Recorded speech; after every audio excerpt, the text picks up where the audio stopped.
The Inter-District Criminal Court has closed the case of the former Emergency Vice Minister Ablay Sabdalin, accused of giving a bribe to a financial police officer. The defendant made his last statement on Wednesday, while the final sentence will be announced on May 7th. The speech of the former Vice Minister Ablay Sabdalin did not last long and was addressed mostly to journalists and family rather to the court. He did not delve too deep into the details of the criminal case, but said again he is not guilty, and the financial police fabricated all charges against him. The court does not have any direct evidence that the former emergency official gave a bribe to a financial police officer, while the fingerprint examination was not held at all. That is why Sabdalin asked to fully acquit him. The state prosecutor Ahmedjanov, who is absent today, asked to sentence me to 12 years in the maximum security colony, but I'm not a threat to society. The people who organized this criminal provocation are much more dangerous for the society.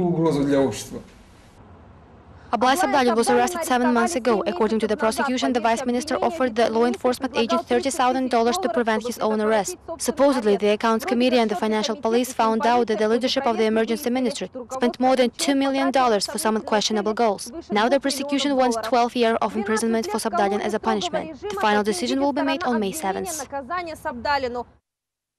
Meanwhile, a new anti-corruption campaign, Your No to Corruption Matters, was organized in Kazakhstan by the financial police and ruling party Nur Otan. The initiators of the campaign talked about the details during a special press conference in Astana.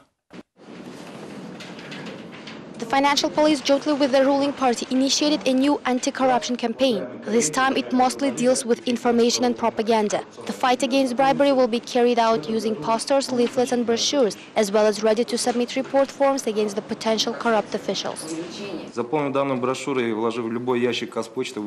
People can report about violations by filling out these forms and sending them to us through the regular mail. Additionally, leaflets with anti-corruption information and the numbers of the financial police hotline will be distributed in major shopping centers of the country. Billboards and banners with the slogan "Your No to Corruption Matters" will be installed on all main streets of Kazakh cities, while officials, students, ruling party members and anyone else interested in the anti-corruption fight will wear special no corruption pins. The action organizers even managed to involve local telecoms, which will send out text messages with the hotline number of the financial police.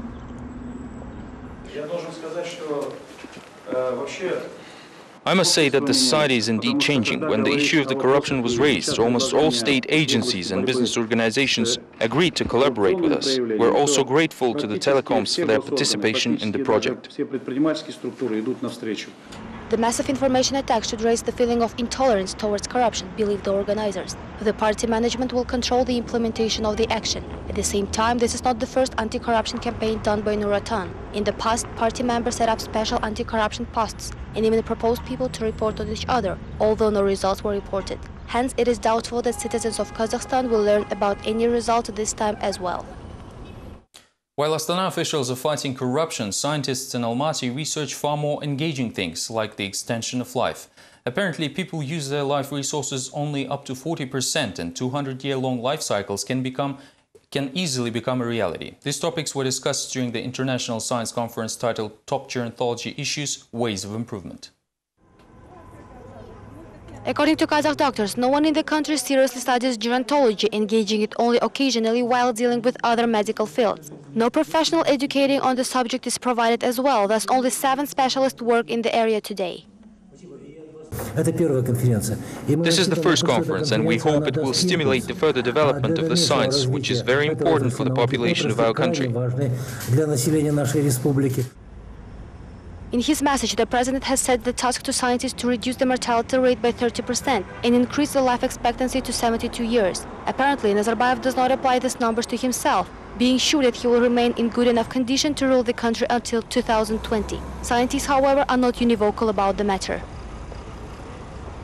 It is impossible for a 70-year-old person to return to his 20 or 30-year-old form. For example, life shows that after reaching the age of 70, scientists can no longer perform as good as their young colleagues. Nevertheless, Nazarbayev continues to allocate unlimited funds for the gerontology studies. Evidently, money is not the issue when the goal is to extend the president's life. У нас уже есть наработки, мы об этом говорили. We have done a lot in this field already, but we cannot stop now. The new university in Astana will have 3 new research centers. One of them is the Life Science Center, which will collaborate with other institutions of the stem cell research, organs transplantation, and issues of life extension. Considering the latest amendments to the Constitution, which allow the head of state to indefinitely run for the presidency, the actual term of Nazarbayev will now depend exclusively on the efforts of gerontologists. These were all the latest updates from Kazakhstan. Thank you for watching us and goodbye.